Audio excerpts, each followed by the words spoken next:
Selamat pagi adik-adik. Pagi Ibu. Apa kabar kalian semua? Baik Ibu. Senang bertemu kalian. Sebelum kita memulai kegiatan kita, alangkah baiknya kita berdoa. Dan izinkan Ibu membawa doa menurut agama dan kepercayaan Ibu Kristen Protestan. Berdoa mulai.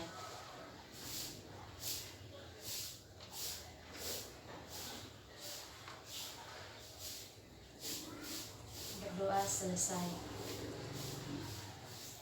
Baik. Apakah kalian sudah saling mengenal? Belum Bu. Baik.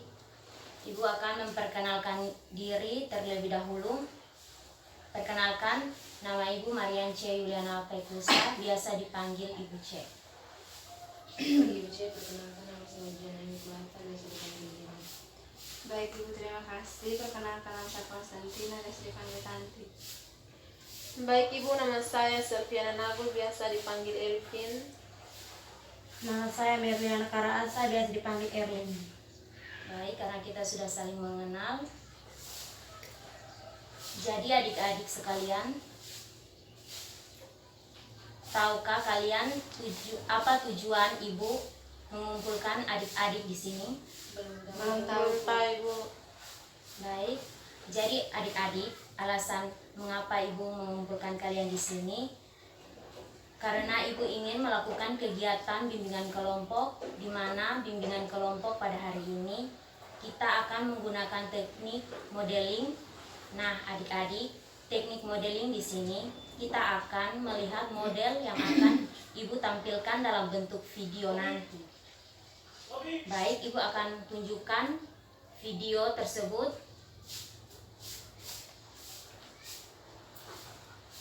Dan silakan adik-adik menyimak dengan baik.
Nama saya Kevin Yudo. Selanjutnya, nama saya Rizka Supana. Selanjutnya, Nama saya Hartati Utami. Selanjutnya, yang terakhir nama saya Erika Putri Asiana. Semua di sini udah pada saling kenal kan? Sudah. Sebelumnya kalian sudah tahu kenapa saya mengumpulkan kalian di tempat ini. Jadi di sini Ibu mengumpulkan kalian ingin memberikan materi tentang diskusi kelompok. Sebelumnya kalian mau bahas tentang materi apa?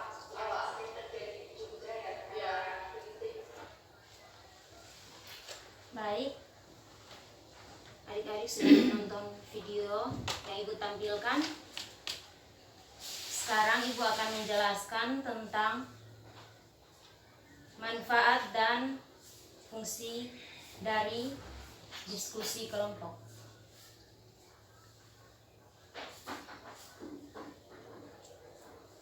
Fungsi dan manfaat dari diskusi kelompok.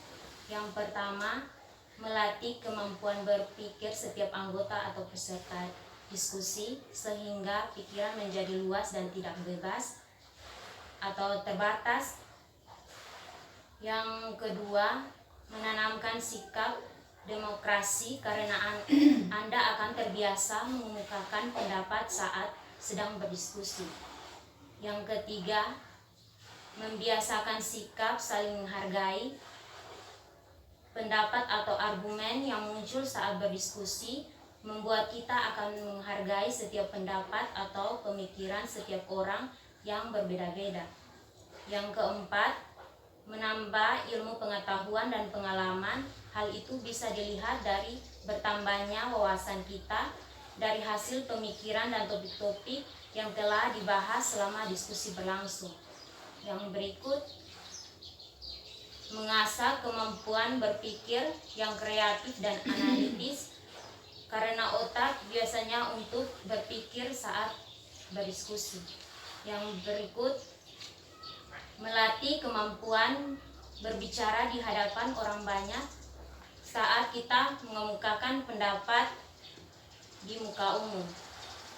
Itulah beberapa manfaat dan fungsi dari diskusi.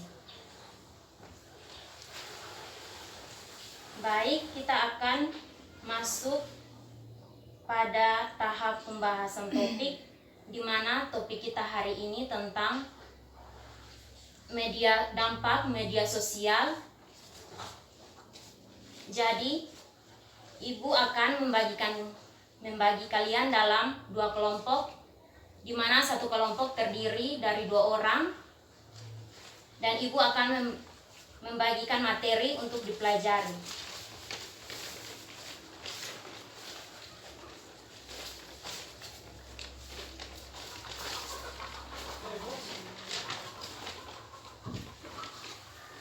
Setelah Ibu membagikan materinya, silakan kelompok berdiskusi atau membahas tentang topik kita hari ini. Ibu berikan waktu 10 menit dari sekarang.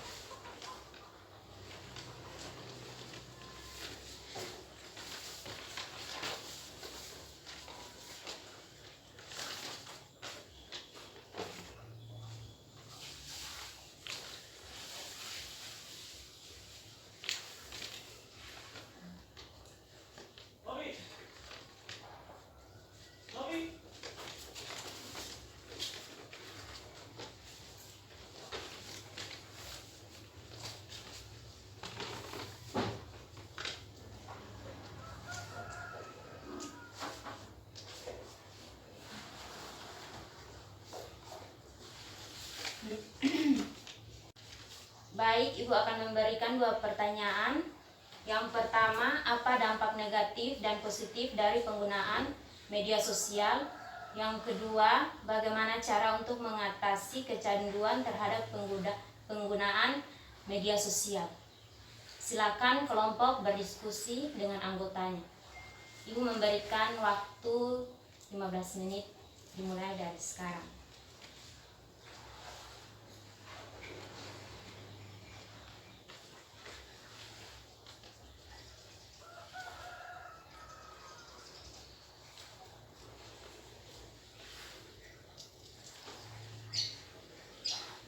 Baik, dari kelompok Katanti menjawab pertanyaan yang pertama.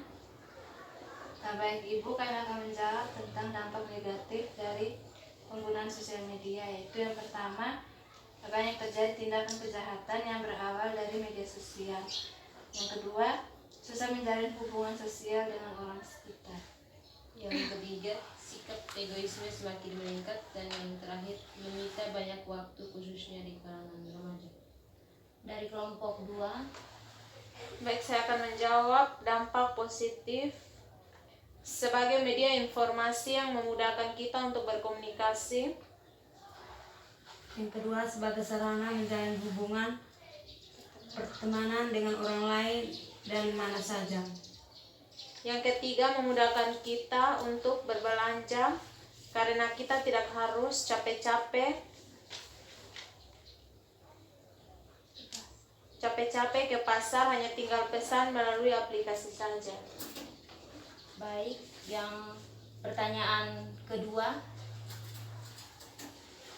kelompok Epin. Baik, saya akan menjawab pertanyaan nomor 2. Yang pertama, perbanyak sosialisasi di kehidupan nyata. Yang kedua, mencari aktivitas lain seperti belajar, memasak, atau berwisata. Dan yang ketiga, lebih peka hidup dengan orang sekitar dan menggunakan media sosial dengan baik. Dari kelompok kami ada 2 jawaban. Yang pertama, batasi penggunaan alat tersebut, seperti mengatur waktu kapan saat yang tepat untuk menggunakan media sosial. Nah, jawaban berikutnya yaitu mematikan notifikasi supaya tidak selalu bolak-balik mengecek handphone. Baik, Ibu akan menambah materi dari pertanyaan-pertanyaan yang sudah dijawab. Jadi adik-adik,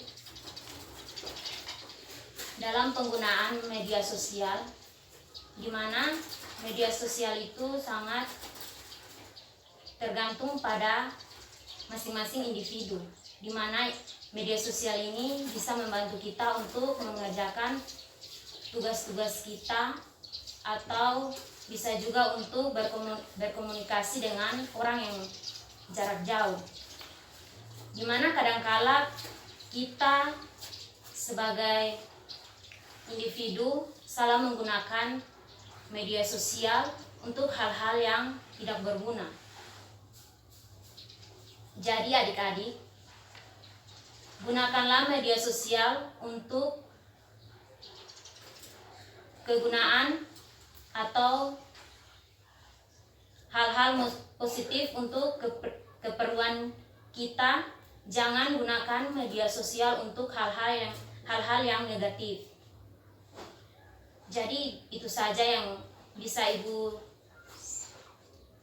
dapat sampaikan kepada kalian. Apakah kalian sudah mengerti? Sudah, Ibu. Baik. Baik. Sekian diskusi kita hari ini, karena waktu kita sudah hampir selesai. Ibu akhiri diskusi kita hari ini dengan doa. Mari kita menghadap Tuhan dalam doa. Berdoa mulai.